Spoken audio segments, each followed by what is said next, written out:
सभी दर्शकों को नमस्कार। आप देख रहे हैं केबी न्यूज। राकेश कुमार वर्मा के साथ। वीडियो अच्छा लगे तो लाइक व शेयर करें। खेतड़ी नगर में सोमवार को बसपा राष्ट्रीय अध्यक्ष मायावती ने बसपा प्रत्याशियों के समर्थन में चुनावी सभा को संबोधित किया।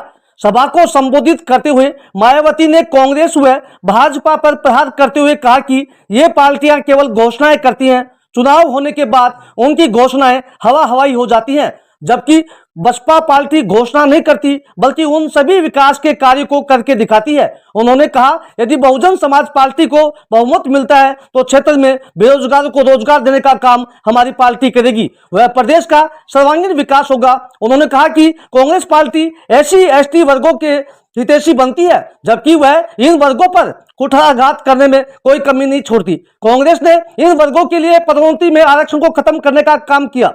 भाजपा पूंजीपतियों की पार्टी है, वह पूंजीपतियों से चंदा लेकर के चुनाव लड़ती है और बाद में जनहितों को अनदेखी कर उन पूंजीपतियों व धनासेठों को लाभ पहुंचाती है। उन्होंने भाजपा पर प्रहार करते हुए कहा कि केंद्र सरकार पूंजीपतियों को लाभ पहुंचाने के लिए हर सरकारी उद्योग धंधों व योजनाओं को प्राइवेट सेक्टर में दे रही है, जिससे SC/ST वर्ग को आरक्षण का लाभ नहीं मिल पाता।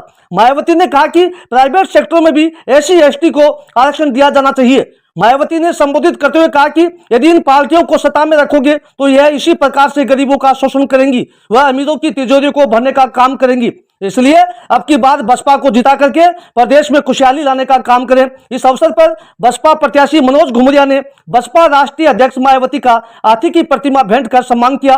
कार्यक्रम के अंत में मनोज घुमरिया ने सभी आगंतुक अतिथियों का धन्यवाद ज्ञापित किया। इस अवसर पर बसपा प्रदेश अध्यक्ष भगवान सिंह बाबा, मक्खनलाल सैनी, बलबीर काला, भागीर सिंह निर्वाण, सुरेंद्र फौजी, शंकर सेपरावार सहित अनेक कार्यकर्ता मौजूद थे।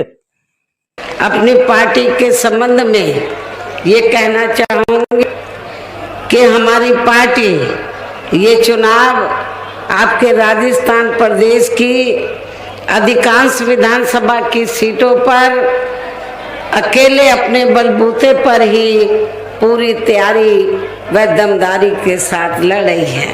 अर्थात हमारी पार्टी ने इस चुनाव में यहाँ किसी भी पार्टी के साथ किसी भी प्रकार का कोई भी चुनावी समझौता आदि नहीं किया है। देश को आज़ाद हुए व भारतीय संविधान को भी लागू हुए अब यह बरसों बीत चुके हैं और इस लंबी अवधि में केंद्र व आपके स्टेट में भी यहाँ विभिन्न विरोधी पार्टियों की सरकारें रही हैं।